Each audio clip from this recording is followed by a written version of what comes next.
अगर आपने मार्वल की मूवीज देखी है तो आपने ये बात जरूर नोटिस की होगी कि हमको हल्क की सोलो मूवीज नहीं देखने को मिलती। एंड अगर आप याद करने की कोशिश भी करोगे तो लास्ट सोलो हल्क मूवी हमको देखने को मिली थी 2008 में, द इनक्रेडिबल हल्क। उसके बाद मार्वल ने लिटरली एक भी सोलो मूवी नहीं बनाई। हल्क को सिर्फ अवेंजर्स मूवीज या फिर किसी और सुपर हीरो की मूवी में as a side character use किया है। एंड इसमें ऐसा नहीं है कि मार्वल हल्क की मूवी बनाना नहीं चाहता या फिर उसे हल्क से ही कुछ पर्सनल खुन्नस है, नहीं, ये सारा पंगा है राइट्स की वजह से। क्योंकि हल्क के rights originally universal studio on करता है। क्योंकि भैया जब मार्वल बैंकरप्ट हो रहा था लेट 90s में, तो उसने अपने काफी सारे कैरेक्टर्स बेच दिए थे, including Spiderman, Hulk and many more. And इसी चक्कर में अपना हल्क पहुंच गया यूनिवर्सल के पास। तो आज इस वीडियो में इसी की बात करते हैं कि मार्वल एंड यूनिवर्सल हल्क के राइट्स को किस तरह ऑन करते हैं एंड कौन मूवी बना सकता है और कौन नहीं, किसको ज्यादा प्रॉफिट होगा एंड किसको होगा लॉस। तो बिना किसी देरी के लेट्स गेट स्टार्टेड।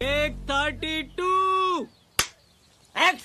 तो देखो, अगर हल्क की मूवी बनती है तो उसको बनाने का, उसके अंदर क्रिएटिव कंट्रोल एंड उस कैरेक्टर के राइट ओरिजिनली मार्वल के पास थे एंड उसी के पास हैं अभी भी। सो इसमें कोई प्रॉब्लम नहीं है। प्रॉब्लम है डिस्ट्रीब्यूशन में, क्योंकि वो राइट्स हैं ओरिजिनली यूनिवर्सल के पास। एंड ये भी एक बड़ा लफड़ा है जिसकी बात मैं आगे करूंगा। तो सबसे पहले ये समझो कि जैसे हल्क की मूवी बन गई एंड तैयार है, तो अब उसको थिएटर्स में लगाने की जिम्मेदारी यूनिवर्सल की। एंड उसमें जो प्रॉफिट होगा उसमें भी बड़ा हिस्सा यूनिवर्सल ही ले जाएगा। मार्वल ने भले ही मूवी को बनाने में काफी ज्यादा मेहनत की हो एंड अपने आइडियाज लगाए हो, बट उसको प्रॉफिट का एक छोटा सा भाग ही मिलेगा। तो अगर आप मार्वल के नजरिए से देखो तो ये डील तो कहीं भी सही नहीं है। बट इससे बचने के लिए मार्वल ने एक काफी बढ़िया सा लूप होल ढूंढ लिया था बीच में, जो कि था टीम अप मूवीज। हाँ भाई, तो यूनिवर्सल भले ही हल्क के डिस्ट्रीब्यूशन राइट ओन करता हो, बट वो सिर्फ सोलो मूवीज के लिए। अगर हल्क किसी और मार्वल मूवी में एज अ साइड कैरेक्टर या फिर सपोर्टिंग रोल में है तो उसमें यूनिवर्सल को कुछ भी नहीं मिलेगा, एक फूटी कौड़ी भी नहीं। इसीलिए आपने देखा होगा कि 2008 के बाद मार्वल ने हल्क को सिर्फ सपोर्टिंग रोल्स के लिए यूज किया है। एंड यही कारण है कि हमको हल्क एंड ब्रूस बैनर का मेजर स्टोरी आर्क पूरा ही Avengers franchise, Thor Ragnarok and काफी सारा सी हल्क में दिखा दिया गया, जो कि बिल्कुल भी जरूरी नहीं था। देन इसके बाद एक और प्रॉब्लम आती है एंड वो है सीजीआई प्रोडक्शन कॉस्ट। क्योंकि भाई हल्क को प्ले करने वाले मार्क रफेलो के ये खुद के शब्द हैं कि अगर कोई हल्क की मूवी बनती है तो वो इनक्रेडिबली एक्सपेंसिव होगी, क्योंकि पूरी मूवी में हमको जाइंट ग्रीन मॉन्स्टर दिखाना है जिसको ह्यूमनली करना पॉसिबल नहीं है। इसलिए पूरी सीजीआई की हेल्प लेनी पड़ेगी एंड उस चक्कर में प्रोडक्शन कॉस्ट काफी ज्यादा बढ़ जाएगी। ऊपर से जो पिछली कुछ सोलो हल्क मूवीज है, उन्होंने भी बॉक्स ऑफिस पे इतना कुछ अंधा पैसा नहीं कमाया था। तो शॉर्ट में उनका ये कहना पड़ता है कि हल्क बॉक्स ऑफिस पे आपको स्पाइडरमैन एंड आयरन मैन की तरह पैसे छाप के नहीं देता। पर भाई कुछ भी हो, हल्क की मूवीज तो हर कोई देखना चाहता है एंड डिज्नी मार्वल को भी ये पता है। तो वो लोग ऐसा क्यों नहीं करते कि वो सिर्फ यूनिवर्सल के पास जाएं एंड उनसे हल्क के राइट्स खरीद ले। तो देखो, ऐसा मार्वल एंड डिज्नी ने करने की कोशिश की थी, बट यूनिवर्सल ने हल्क की प्राइस काफी ज्यादा हाई रखी हुई है, लगभग $300 मिलियन।